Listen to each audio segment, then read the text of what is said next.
All right, good evening. Welcome to the Town Council Workshop of March 16th, 2011. We're going to start with the Pledge of Allegiance. Pledge of allegiance to the flag of the United States of America and to the republic for which it stands, one nation, under God, indivisible, with liberty and justice for all. All right, we're going to start. The first hour this evening is going to be reports from committees. And first on the list is Janice Rosser on the Veterans Committee. Good evening. Good evening. I'd like to thank the Town Council for providing committees the opportunity to come and update the community what we have been done, because we are not filmed, so we appreciate the opportunity, so thank you. I have a list of the inventory here, but I only gave one to John Bentley since he's the, I'm sorry, Mr. Zink would need one too, since they're the newer councilors who did not hear the presentation last year.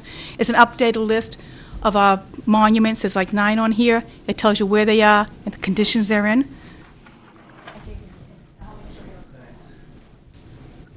I didn't think the rest of you needed extra paper, okay? All right. The Newmarket Veterans Memorial Trust Committee was established by the Town Council to oversee and report to the Council on the upkeep of the memorials and to recommend and provide input on any new memorials. During the year of 2010, we restored the urn and constructed a new base for the urn of the unknown soldier at the Riverside Cemetery. This site is used for Memorial Day services and is viewed by many town residents.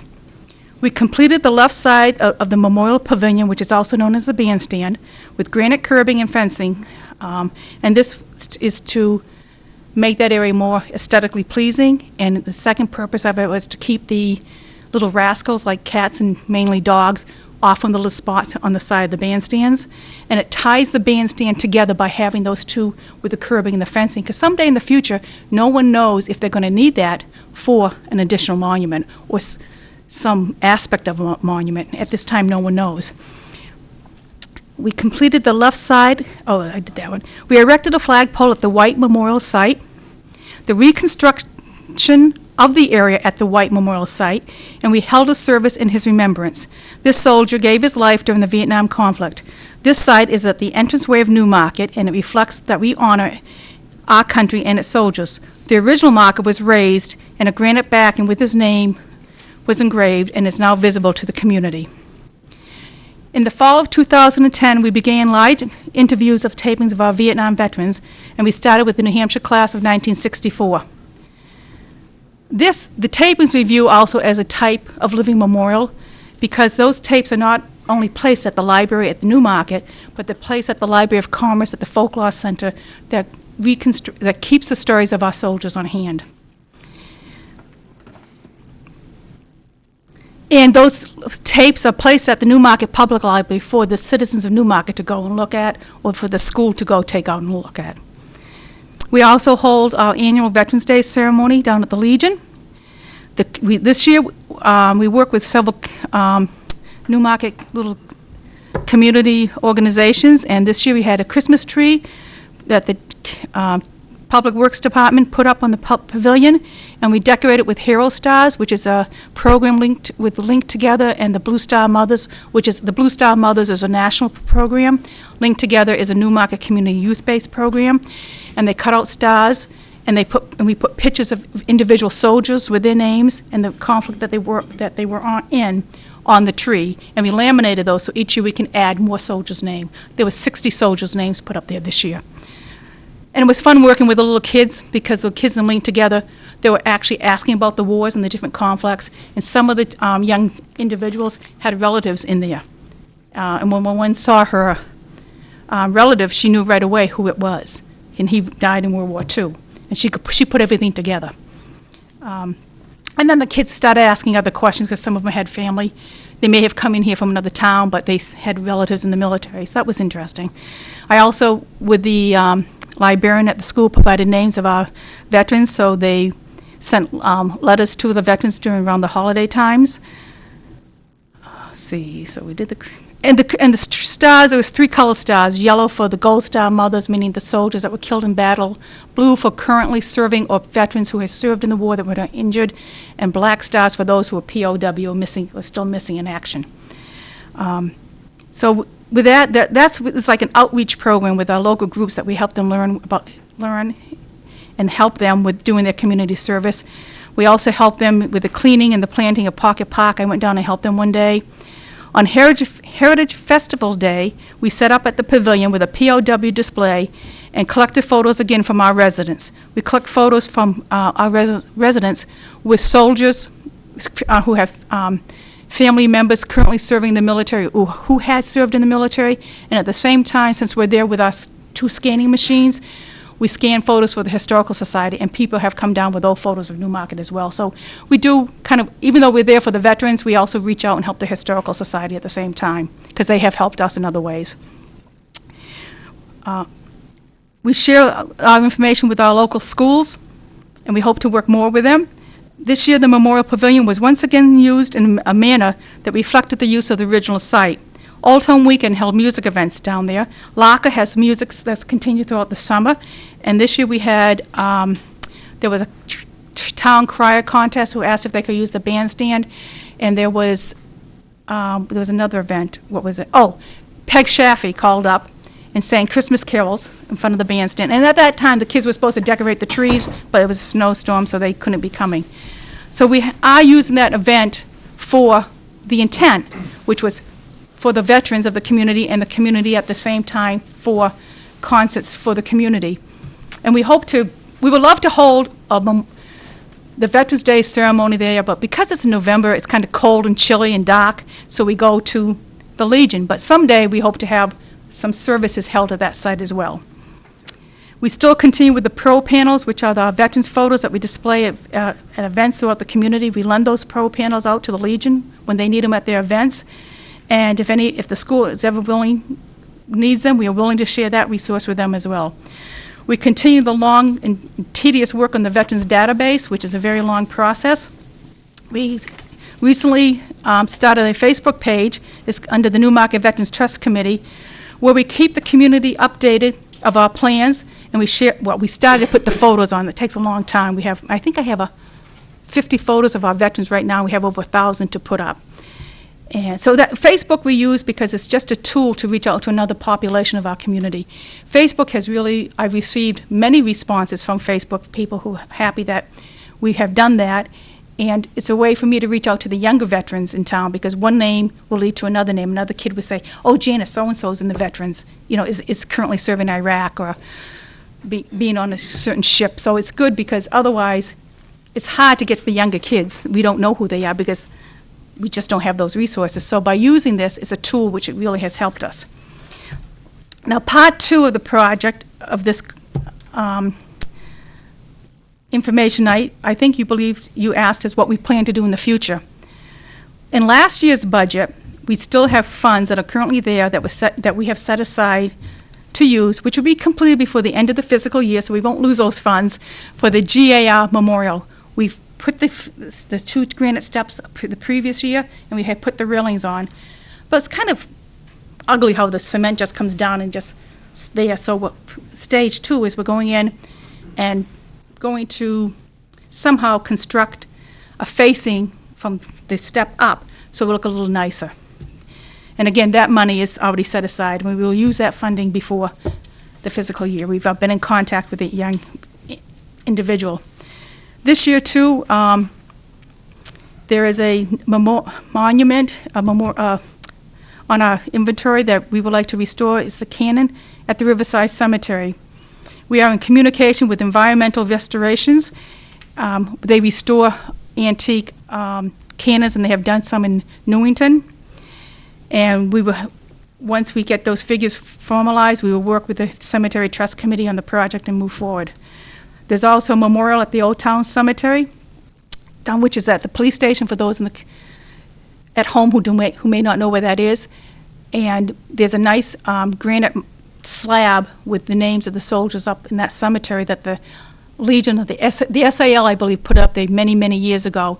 And we would like to go up there and resurface and redress that one as we did the white ceremony. the white site. We're going to continue our tapings. We have another group of Vietnam veterans scheduled to be taped in May. We had talked about last year, but with the resignation of one of our members, we did not have the resources, and now we have 2 new members on our committee. And one man said he would be interested in continuing the concept of setting up the display cabinets at the town hall and the library, where the photos of our veterans can be rotated for the community to view. We have all the photos, and we want to share them. It doesn't do any good for all this work that we've done and not to share them with the community. And those 2 places, Ed had talked to us once about putting there's a small case out there, we could do something to rotate them. And we have talked to the librarians at one time. And we would like to, when we start doing that, it would be rotated according to different time anniversaries of when wars ended. Right now, we would like to start with the young soldiers who are serving overseas. We think they should get some recognition as well. And that's, okay, I mentioned the data, and then we still are continuing, the database is a continual working source. We would continue with our annual Veterans Day service with the Legion. We are going to have a service at the GIR site, which is a site right down by the hand tub. And we want to have that in September, and that would coincide with the 150th anniversary of the death of Lieutenant Gay. He served a very important role in the Civil War. I have to go to page 1 here, just in case I can't remember all his details. But he was in the Civil War with the Newmarket. George Gay, and he was with the 5th New Hampshire Regiment. And on September 13th, 1862, he received a promotion from captain to lieutenant. 4 days later, on September 17th, during the Battle of Antietam, he alerted his commanding officers of the enemy's change of position, and because of his alertness to tell his commanding officers, it turned around and made a difference in the loss of life that regiment had. So it was very instrumental and he died on the battlefield. But we felt it would be nice to, when we complete that project, to have it dedicated on the anniversary of his death. So that is in the works. Then, let's see, I gotta go back to this page. Let's see.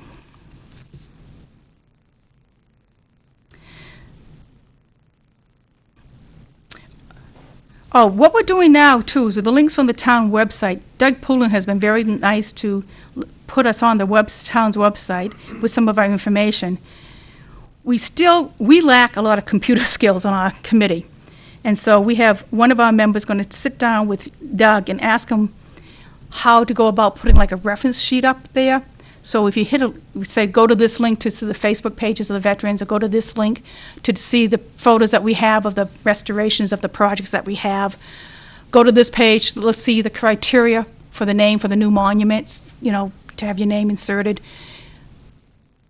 Information on that idea that we want reached out to the community. We have some, but we just don't have that expertise yet. And so we have a member, Phil Nazaro, said he would sit down and ask Doug how to do that with the links, because we can't put it all on the town's website. It would block it up. With the link, too, to show, Chris has all the videos online, so we can have that on our reference page, a link, so people can hit the link. Not everybody knows how to go into the town website and maneuver it, but in one place so they can hit it, and Channel 13 will come up with the links. So we are working on that resource for those who have computers. In the long run, we would like to take all those photos and put it into a type of book form and place it, not a fancy book, but a book form that can be placed at the library, because not everybody has a computer still. I'm almost done. We continue to work on the new memorial. Now we kind of had a setback because we had a member who worked extremely hard on 2 grants. We didn't get a penny from either company, from either grant, and he put his heart and soul into those grants. So we were kind of bummed about that, but we're not giving up. We're going to still move forward. As Phil says, we don't accept defeat. So we don't want to, some people would say, well, you get some money in your accounts. Well, we don't want to tap into our fundings, because that funding, one of the accounts was set up for mainly the new memorial. By donations from the Legion gave money and individuals gave money, and they put on their check for the new memorial. So we don't want to tap into those. That's going to be used someday for like a phase 1 project. We have some money that's set aside in our CIP account, but that money has been designated for the renovations of the the 9 items on the inventories. As you know, years ago, the bandstand was neglected, the cannons were neglected, nothing was done. So in order to build up money into our account, we continually ask that small amount to be put aside, so when the time comes, we may have some money to do that. Another thing is the urn that we did last year. That urn someday is going to have to be completely, a new one would have to be put down there. They put it together, they did a really nice job, but it's very old, and it is cement. So what happens with cement, as you all know, it falls apart, disintegrates. One part of that whole it was 3 tiers. One tier was, if you look very closely, is gone because it was all deteriorated.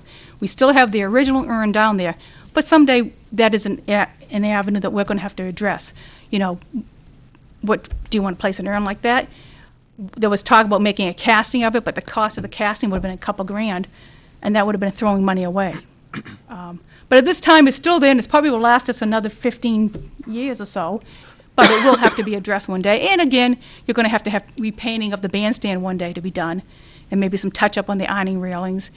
And repointing of the bricks for the bandstand is still something we have not done. That was we had an engineer do a study once, and that's in our files, which mentioned repointing of the bricks should be done. I think let's see. You all set? I think I've really hit everything, and I'd just like to thank my committee members and let you know who they all are. They're Phil Nazaro, who's my vice chair, Rochelle Sharp is the secretary, John Carmichael, Patrick Marsh, Wayne Rosa, and David Wade. So I'd like to... And on behalf of the council, I'd like to thank you and all your committee members for the great work you do. Well, thank you. I know sometimes it's a thankless job you do, trying to get money. Well, and we know it's The times difficult are tough, times. absolutely. And they're very hard times. The last several years have been difficult times. And we know Right. it's going to be difficult times in the years ahead. Right. It's not going to go away. But a little bit that we ask for, we don't ask for a lot, can be put aside. And on the new memorial that we haven't given up on, we're going to be asking Ed to come to, he's busy right now with the budget committee, to sit down with us. We're talking maybe we should do it in stages, the groundbreaking stage first. It may have to be done that way. So we have been thinking about different ways to approach that to start accomplishing that goal for the community. Right. Well, you certainly do a great job. Well, thank you. And I'll pass that on to my other members. Councilor for you. Bentley has something he wants to say. Yeah, I echo those sentiments. You did a great job. A lot of us were at the White Memorial dedication. It was great. It looks good up there. A quick thing, and I brought up a couple other times, and no one's ever pushed me on it yet. I was approached by different people about community service. There's like folks that are in the National Honor Society have to have so many hours of community service. So They can if there's contact things us. that they, some of the stuff's obviously you need professionals come in, but if there's things that can be done, I'll talk to you separately. But again, anyone else watching, if there's groups or organizations, there's kids out here wanting and needing and willing to do some community service projects. So you can contact me, on the site, my name and email there, but I'll contact you directly. And I'm glad you brought that up. We do, even though if you may not be on the committee, if there's a skill that you have, please contact us, because we will take you up on that offer. And if there's donations that you want to give, or if there's a wealthy person out there who's just looking for a Do you need a, $50,000 tax donation. You need a supervisor? contact us. A supervisor? I'm a real good supervisor. I No, can be on a shovel with the best of them. I think I'm pushy enough. But we No thank you comment. very much. Thank you, yeah. Thank you, Janice. Thank you, Anybody else have Janice. anything for Janice? No? Thank you. Thank you. All right, next, Leo Fillion, CIP. Janice took up most of your time, Leo. You have 2.5 minutes. Oh, you should have just cut me off. I know better than that, Janice. You want me to give a gift copy to Erica or something? or- Sure. I tried to send out copies to everyone, but evidently I got what you asked me. Says, Kathy told me, so I made a few additions since then, but my name is Leo Fillion. I'm chair of the Capital Improvement Program Committee. I've been a member of the Capital Improvement Program Committee since it was formed in 1984 and chaired it the past 4 years. The purpose of the CIP is to recommend funding to the Town Council and Budget Committee to fund a series of capital reserve accounts authorized by deliberative sessions at town meetings. Most of these accounts for normal replacement of town vehicles and equipment based on expected life expands and replacement costs. There's no need to authorize these replacements at town meetings as was done in the past. This usually results in a more normal, consistent appropriation amount. The past 2 years, the average appropriation was reduced because of the economy, and the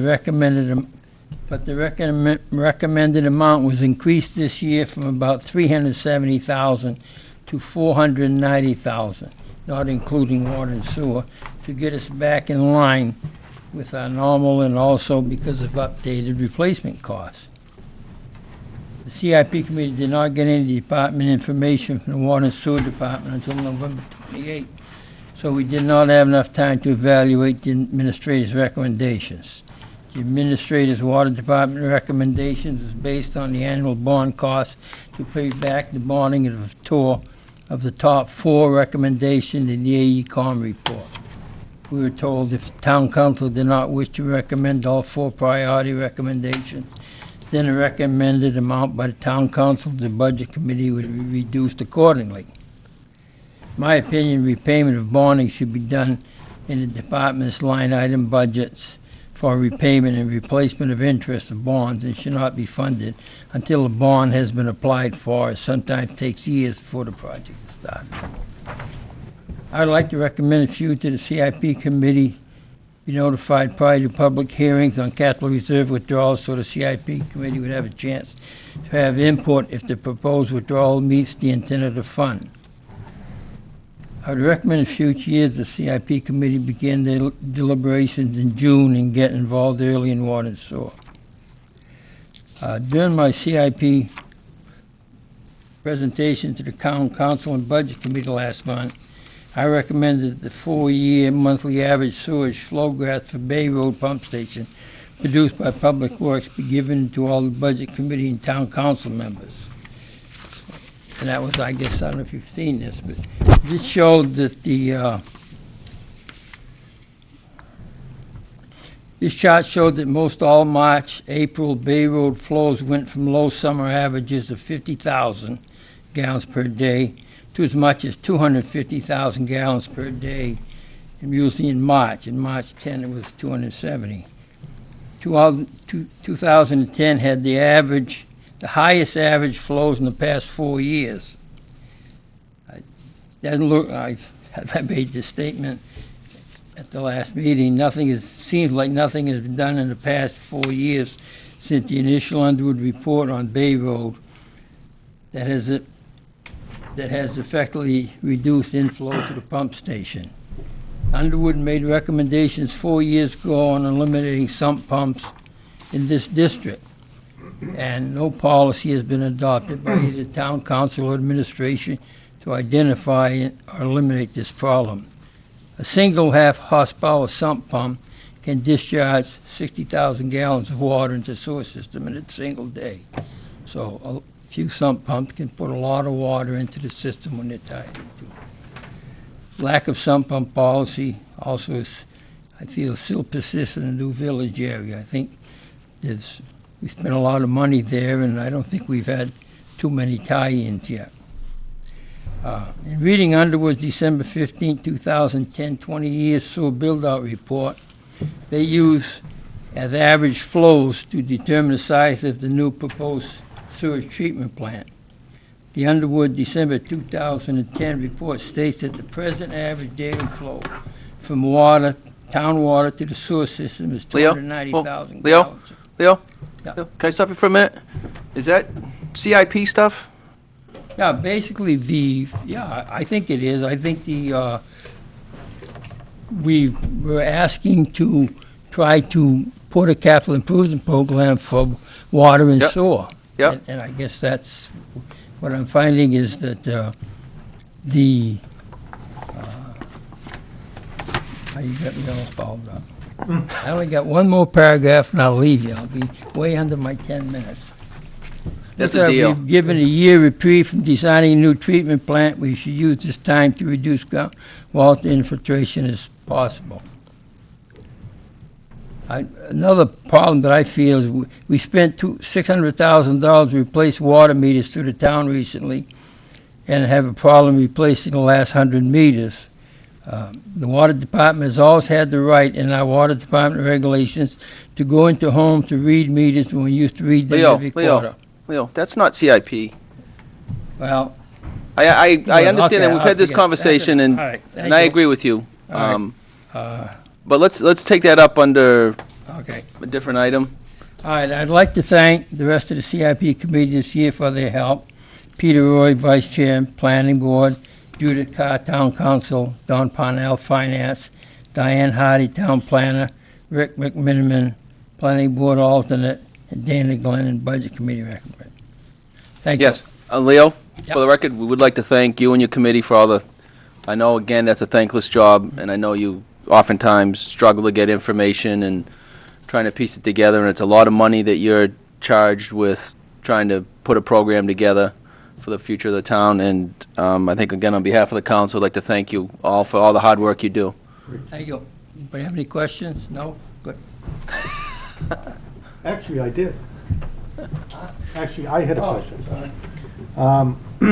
It was on your comment about that the CIP committee be notified prior to the public hearing, so they'd have a chance to review the proposed withdrawal. And you said in there that some recent withdrawals for items that were never mentioned or discussed by the CIP group. What could that be? Well, I guess a second snow blower or whatever was taken out of the capital reserve funds downtown. We never discussed or talked about that in CIP. We talked about replacing the existing one we had. We've never talked about, adding a second one to it, yet that was taken out of CIP money. Public Works is another thing that's taken out of CIP. I forget what it was Okay. now. Okay, before you leave, Something Leo, like that. we got the ball rolling here. Councilor LeBranch. Well, no, I just want to say that probably within the last year, we've realized as a council that we need to have public hearings prior to every CIP withdrawal, if I'm not mistaken. And we have done that. But in reference to the sidewalk machine, the plow and everything that you were talking about, the council did discuss that in depth, and that piece of equipment was on the inventory list. And we, at that time, with the condition of the quote-unquote backup machine that they had, we felt it was the proper time to purchase another one with the additional sidewalks on Main Street and other streets that they had done. But what that also brought to the forefront for the council is we then realized that the amounts that were in the CIP for replacement costs were way out of whack. Right. So, you learn things as you go along, and I think that's why, we do these things, and we do think them over, but, everything is posted now for any withdrawal on any CIP fund, and we have a public hearing at the meeting. And the oddity there was that, In such that case, I would think that you people ought to put 2 units down in next year's CIP for replacement. If you're gonna have 2 so you can amortize them both over whatever the life expectancy but is. the oddity with the snow blower, though, was that we bought a new one and we allowed the DPW to keep the old one. Yeah. We had planned on replacing it, but, so we basically replaced it and kept the old one because it was good enough, and Rick needed another one because there were enough sidewalks where he couldn't guarantee he could get them all done in one, Yeah, in a and timely I fashion. think you should have But- 2 on it in the future. Right, Thank you. Thank you, Leo. Council Bergeron? It seemed to me, though, that the process should be that, let's say Rick needs a new snow blower, that he would go to the committee and perhaps discuss it with them, get their recommendation, that would then come to us for us to consider, so we know how the CIP committee feels Came up about to this. this. They might have more information than we do at the time about because that is obviously their charge. I would think that would be a matter of policy, actually. By the way, just for those at home, this is not a Sears and Roebuck $500 snow blower. This was No, 140,000 $125,000, or something. $140,000 snow blower. It was a supercharged Sears and Roebuck. Thank you, Leo. All right, next is Jerry O'Connell, Advisory Heritage. Good evening, Jerry. Good evening. Welcome. How are we? Good. So Jerry O'Connell, Chair of the Advisory Heritage Commission, 2010/11. And I hope you have this report in front of you anyway, but I'll read it out. 2010 to 2011 so far has been a very quiet year for the Commission. At our meeting in June 2010, it was voted upon to hold regular meetings on a quarterly basis in the future due to the small workload we were coming across, with the option to hold monthly meetings when specific matters arise, such as the planning board recommending somebody come see us, etc. Regular meetings are now held on the last Thursday of January, April, August and October. This year, so far since April 2010, we had one proposal, one matter come in front of us, and it was Walter Cheney's project on 60 Exeter Road. He voluntarily came in front of the Advisory Heritage Commission thinking he might have to come there at some stage with the conceptual plans for his project at 60 Exeter Road, and looking at the plans and the design and everything, the Advisory Heritage Commission wrote a letter in support of the designs as they were at that time, and the look and feel of it to be in keeping with the feel that we need in Newmarket. So that was that. On our membership consists of 7 members, currently including the following. Myself as chair, Jennifer Jarvis as vice chair, Janice Rosa, Adam Schrader, Steve Minatelli as town councillor, and then the other 2 spots are vacant right now. One of those expires in May 2011, and the other is 2013. 3 alternate positions are all vacant currently. Right now, we're not working on any projects. Our concerns at this time is lack of members. We have those vacancies, 2 full vacancies and 3 alternates, and any support that we can get from you to help members come on board would be greatly appreciated. I think that's about it. There is just one thing I do want to point out in some of our minutes and some of the things I've seen in the past, is that the town council member is not a representative here, it's a full member, and I just wanted to make sure people knew that. It is one of the 7 positions. That is about it. Any questions? Thank you, Jerry. Does anybody have any questions for Mr. O'Connell? Nothing? Nope. Again, Jerry, thank you and your Welcome. committee members for all your hard work. Yep. We really appreciate it. Thank you very Hopefully much. we'll get a couple more members to fill out your Yep. board. All right. Thank you, Jerry. Thanks very Jerry. much. All right. We're getting back on schedule. All right, next is Brian Hart. He's still continuing that conversation from last night with Leo, huh? We're gonna go drink some water.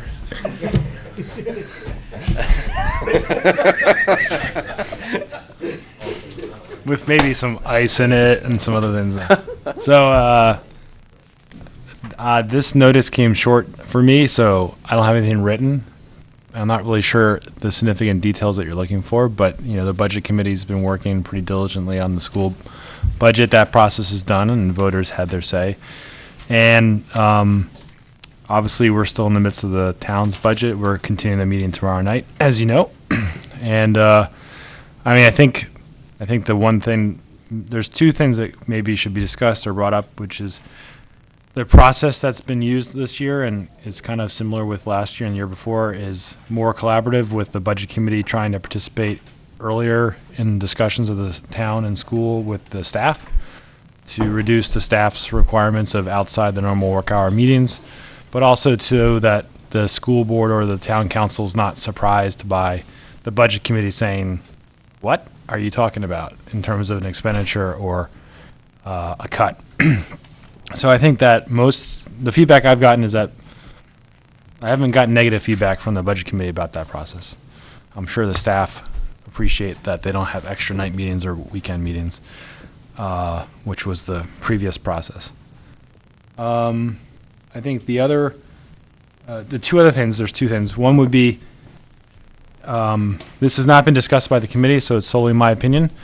But I would suggest that for negotiations of contracts, that the council appoint a budget committee member to be a participant in those discussions, so that the budget committee has a voice, at least at the table, that the council's hearing directly through the budget committee versus through the budget committee representative. Mr. Zink is not a comment about him. It might help the council represent the position of the town to have the other voice that has a big role in budgeting there. That's just a suggestion. We made that suggestion to the school board as well. I think that's a good idea. And then I heard this from Drew, that it was brought up by Mr. Zink that it might be a good role for the budget committee to help try to figure out how the school and town can consolidate services. But the budget committee hasn't had a discussion about whether that's a role they want to play. We were preoccupied last night with the public hearing and then the subsequent discussion, so.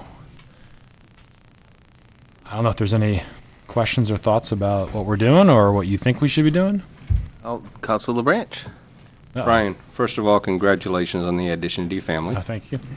Hey, is that budget committee work? Brian's his budget. Yeah, his budget. Those diapers are not cheap. This past budget season for the town, it seemed a little mixed up as far as budget committee participation. I know since I've been on the council, we've kind of gone with like the 2 Saturdays, and in between we've thrown in a Wednesday meeting, and budget committee's been invited for those. And at that time is when all the department heads and everything bring their budget forward. It seemed like, for the most part, there were, at least the last Saturday one we had, there may have been one budget member there. Is that a process that you think the Budget Committee wants to continue, or do they want to see a repetition from the department heads? In other words, we get the budget, we go through it, and we pass it over to you, and then you want to see the department heads? Because I think there seems to be some confusion there, and to me, it streamlined the process when we were doing it the other way. But yeah, I understand it takes away, 2 Saturdays in January. It worked on the school side, and I think that maybe there's some responsibility on my part that it wasn't clearly communicated that was still going to be the process on the town side. I thought I communicated that, but apparently not as well. I didn't make those meetings because I was out of town. I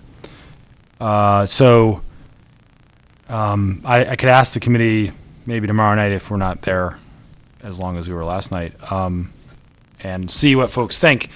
They'll probably want, what we did request is, I remember sending out an email saying, if there's anybody you want there that has not been at a meeting or that's not scheduled to come, please let me know. And I didn't get any requests. And the main department heads like Chief Sear and Rick Molaski and library and I think somebody else were asked to be there because there were questions that were coming up that it would be best to have them answer. So I think the other thing with the budget committee right now is that 5 of the 9 members were former counselors. So we're pretty familiar with the town's budget. I know that's one of the reasons that I probably wasn't as participatory, even though I was out of town, in reviewing it at the meetings, because it's very familiar. So that might have been part of it as well. But we can ask that question and make it clear maybe next year that if we're doing that process again, this is your best opportunity. It's a scheduled opportunity to hear what the council's thinking, to ask the questions of the staff. We can always bring them back in, but we're not, that's not part of the routine as planned. Thank you. Councilor Zink? I realize this is probably not the right forum to bring up the budgeting process, because I think it requires a lengthier conversation. But I think, having participated in the budget process, I think, for the past 3 years, and now as a counselor, it appears as though that the school and the town enter the process. Well, they do enter the process one before the other, and decisions are made, which tends to lead the budget committee to conclusions, at least in my opinion. And I think there's a different expectation on the town than there is on the school in terms of things like pay increases and so forth. And the reason I suggested the Budget Committee try to work on the issue between the town and the school was just for those matters. The tax dollars are coming out of the same pocket, but I don't always feel as though, as a participant in the Budget Committee, I'm sitting down with the same kind of critique that the town council is providing. And I'm not saying if one's right or one's wrong, it's just a different set of considerations. And I realize they're two separate entities, and I'm new to this, and I don't know if there is a way to resolve it or whether people agree with me. I'll comment on that a little bit. Conceptually, I agree with you. I mean, I think it would be easier and it would be better for the taxpayers of this town if the school budget and the town budget were done at the same time. And I don't know whether we can or can't do that. Ed, you certainly know better than I do, but when you look at towns like Epping, Hampton, they all vote on the school budget and the town budget at the same time. I think that makes a lot of sense, because then you can have some cohesion between the two and consistency. So I think that's what you're getting at, is the consistency between the two. Is there a reason why we can't do that? Is it? The charter, when the charter was being developed, there was a desire to move the town to a fiscal year to coincide with the school districts. Everybody was going from July to June. Right. And therefore, in doing that, they felt that that was the most effective way. The disconnect is the fact that, by law, it says that the school district will have their meeting at between a certain dates. And that's why some cases, school districts might have a meeting before the town meeting or after it. So the disconnect is in that, and also relates to the fact that teachers or the administration of the school district needs to give, the infamous pink slips as to who's coming back and who's not, and there are certain timeframes. And if the issue is, if you try to coincide the school district along with the town in May, there's a lot of angst amongst employees as to, who's coming back, who's not coming back, and things like that. So, Well, what about in March, though? if the town wanted to go back to a March meeting, the town, we'd have to change the charter and move back into that direction. So the Go way it back is to now, a it's in the calendar year. charter. It's in the charter. It's a that charter- it's a dictates charter when we can decision. have the town. Yep. Okay. And we would have to see if we want to change the fiscal year to coincide with a calendar year, as opposed to, the advantage that we have, meaning the town, is we're in a better position to sort of look at our expenditures over a longer period of time and maybe adjust them such that, we're budgeting, in near time, as opposed to the school is looking at it from several months and a little bit longer. So there's pluses and minuses. I think administration-wise, I like the process that we're in, because it gives us that opportunity to look at things and develop, we're starting our process at the time the school and the Budget Committee are getting together, but we're also refining it as we go through, as things happen with, the economy or anything else. Right, but that isn't necessarily the best thing for the taxpayers. We true. don't need to keep going. I mean, I guess we could debate this for hours. Go ahead, Just Al. one final comment, and correct me, Brian, if I'm wrong, but I think the recent vote that we just had on the school budget is going to impact tax rate by about 10%, It's $1.99, I think. $1.99. So see. it's about a 10% increase in tax rate based on the school budget. So everybody's taxes will be impacted. Now we have the town budget, and people are saying, wait a minute, they're already going up 10%. How can we afford to increase them another 5%? And I think the town is suffering from the timing. That's my only point. I certainly agree with you. I mean, unfortunately, people complain, but a lot of them don't come out and vote. We had 800 voters, I think, something Or the like that. deliberative session. That's the big piece that people right. need to be aware of. Are there any other questions for? Just Brian? in terms, I would say that the Budget Committee heard that the school board does not like having to start their consideration of the budget in September. They're formulating a budget 4 months into the fiscal year. Right. You don't have enough data. You might have a special needs student come in after you've passed the budget. Right. And you suddenly have a $100,000 liability cost, not liability cost. So, I mean, ideally, my perspective would be to keep it in May and get the state to change the law and provide the school flexibility. I would think that That's the most effective way to deal with it.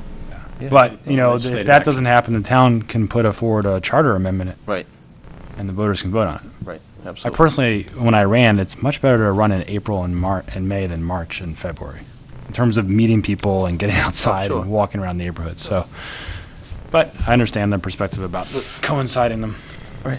All right, Brian, again, you. I'd like to thank you and the Budget Committee members for all your hard work. I know firsthand how painful it can be. No, you won't. Tomorrow night is St. Patrick's Day. That's why it's only be an hour long. That's a holiday where I come from. Eric, you get that in a minute, an hour long? All right, next is Conservation Commission, Drew Kefeber. Good evening, councilors. Hi, Drew. How are you? Very well, thank you.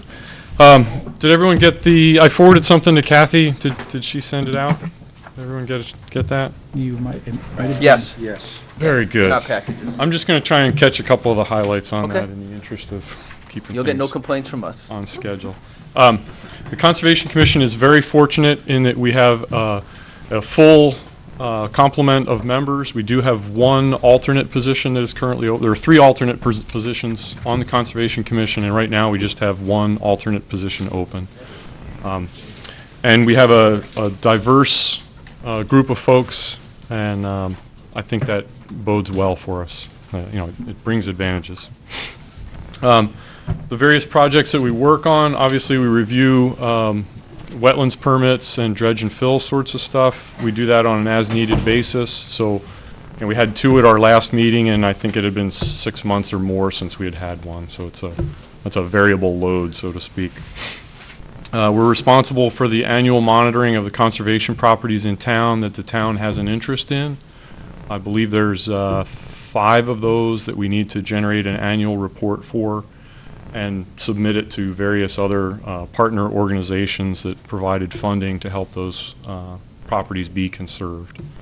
And that's a little bit more of a task than it might seem, because you actually have to walk the bound of the property and as well as the interior, depending on what the property is, to make sure that there are no violations of the easement, or if there are violations of the easement, what are they and how do we go about addressing them. We've been very fortunate in that we haven't had violations, but it does take a chunk of time to get a couple of people out there, walk around the property. Part of that is also that most of these properties have wetlands, some pretty extensive, which makes when you can get out on the property somewhat limited. So that makes for some creative timing in that regard. The Conservation Commission, along with the Recreation Department and Boy Scout Troop 200, are also sponsors of the annual fishing derby, and that's a great event. Anyone who hasn't been to the fishing derby should go sometime. It's a lot of fun. The children of Newmarket have a great time, and they should, because it's a great event. The Conservation Commission historically has had a booth and free pontoon boat rides on the lower Lamprey River, the tidal portion, as a part of the Heritage Festival.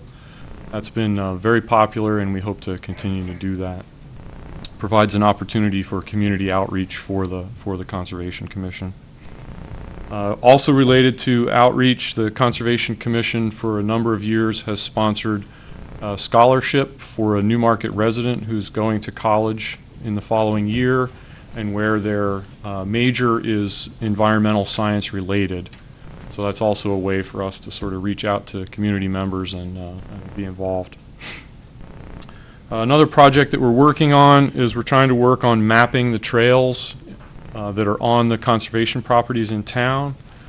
In an ideal world, we'd like to map those trails and have those maps available on the website and also at the conservation properties, so that when people visit, they can look at a map up on the kiosk and, you know, be able to navigate around through the properties. And the last thing that we're starting to work on this year, we're trying to get the ball rolling a little bit on invasive plant species management on some of the conservation properties that we have in town. So we're hoping to do some work on the Wigan Farm this year to try and get something started there a little bit. see how it goes from there. Great. So if you have any questions, I'd be happy to answer them. Do you have a tree expert on the Conservation Commission? In fact, we do. He also happens to be a town councilor. And the tree warden. And How is his performance so far? Excellent. Mean he cuts down a lot of trees. He is very good with a chainsaw. That's why I'm a tree expert. Drew, I'd like to thank you and your other members again for your hard work. Thank you. Takes a lot of time on the Conservation Commission, and We, thankless job when people don't like you, the answers you give them. we enjoy it, otherwise we wouldn't do it. Absolutely. But I will forward your thanks on to the rest of the commission. Thank you very much. Thank you for your support. All right. Onward to the Energy Committee. Phil Bourne. Good evening, Mr. Bourne. How we doing? Excellent. Yourself? Pretty good. Good. So, Phil Bourne, this is my first council meeting to do a presentation for the Energy Committee. I signed up for the committee. I was driving by and saw on the billboard the Energy Committee. Oh, yeah, I'm an energy engineer, so that would be an appropriate application of my resources. So it's the first committee I've ever gotten on, and been the chairperson within a month. So 0 to 60, I'll take that. Congratulations. Yeah, thank you. Appreciate it. So, yeah. We have some very dedicated members, and Cliff Chase, Sanka Dornblum, Harvey Sitkoff, and he's not quite a member yet, but he seems to be a groupie, if nothing else, Bob Dane and John Bentley and Ed coming to the meeting. So we have a group of people, and we're very excited to actually do something, implement a project, et cetera.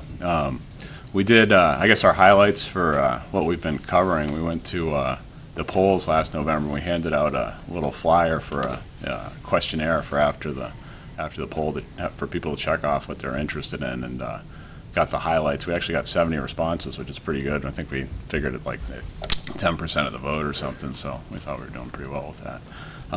The highlights that the citizens hit in the town that they're interested in were information, more educational information for energy saving measures for their homes, energy saving for appliances, weatherizing their home, better weatherizing it to conserve fuel, solar energy. There were a lot of respondents that were interested in solar energy, a few in natural gas, bicycle paths, et cetera. We contacted 10 of the people back that wanted callbacks, and so I think there's actually a group of maybe 20 people in town who are interested in, actually pursuing energy projects and implementing them, so it's kind of exciting. And since Christmas, we've been trying to gain traction. Every other meeting was canceled because of the weather, and we've been conflicting with town council and stuff. But we have allocated basically 3 high-level topics. Education, we'd like to get a educational resource established in town, someplace for citizens to go to get information, books, pamphlets, and websites so that they can get information to improve the efficiency of their home. Bob Dane came up with a list of how much each appliance uses in your house and what we can do to reduce energy consumption. A 20-year-old appliance versus a new appliance, what the difference in energy consumption will be, which is exciting. And we'd like to make that available to the public. Kilowatt Green Power Management donated 5 kilowatts, which you plug into the wall, and you can plug your computer in or your refrigerator, and actually it'll tell you how much energy the thing uses over 24 hours, however long you let it run for. So we'd like to put those maybe in library or town hall or somewhere where people can come in and sign them out, use them, then bring them back. But we need to coordinate with the library or the town hall about that. For projects, we've been in contact with an organization called PRAE, which is the Plymouth Area Renewable Energy Initiative, and they have resources for weatherizing, state information about grants, money that's available for tax credits from the state that they can offer up to citizens to use as tax credits. They also have a solar initiative where you get together with a group of people and you install solar panels on folks' houses, and you get together as a group, as a cooperative, as opposed to hiring someone to do it. And with the state's rebates and federal tax credits right now, it's very affordable to put a solar thermal package on your house to make hot water. So we've been contacting them. They're going to looking at coming in to give a presentation to the committee, and we'll publish the time for that if people are interested. And that's about the extent of it. So are there any objectives that the town council would like us to be pursuing as opposed to directions that we're going, or? Let's see, Councilor LaBranch. Just a suggestion, you're mentioning about getting information out to the public and everything, which is critical, and where your meetings aren't televised like the council and budget hearings and stuff like that. You know, you may still be able to utilize Channel 13, because we've done in the past things with the administrator, like ask the administrator where he'll come in and speak on a specific topic. And perhaps with the Energy Committee, you could do the same, come in and just, you know, give a brief overview of what you're trying to do, what you've got available, you know, who to contact, how to contact them, and things of that nature. And I'm sure that that's something that could be set up, and, you know, it's half an hour of your time to come and set up a program like that. And you'd get it on the website, you'd get it on Channel 13, you'd get it, I think there's attachments on Facebook. So, I mean, a lot of Beautiful. people would have an opportunity to see what you're doing and what you've got available and what your ideas are. So it's just a thought for you. That would be great. Who would we contact about that? We'll tell Ed to do it. There you go. Okay. That's fine. Yeah, That would be great. Yeah, Channel 13, I mean, information that could get posted on the website. Right. We were talking about maybe interactive, something you get on the website, you can click to other links, and, you know, you got to find a computer dude to be able to do that, and who knows who that might be. Does anybody have any other input for, I'd like to give you the opportunity. Do you want to introduce your helper here tonight? Oh yeah, this is my assistant Emma. She's helping me out. I'm playing Mr. Mom, and she's taking care of me tonight. So hopefully she'll take me out for dinner afterwards.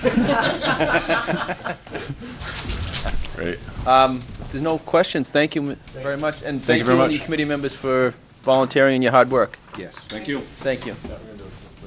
Yes. All right, that takes care of the reports from the committees. I recommend we take a 5-minute break or so. We'll be back. Sounds good.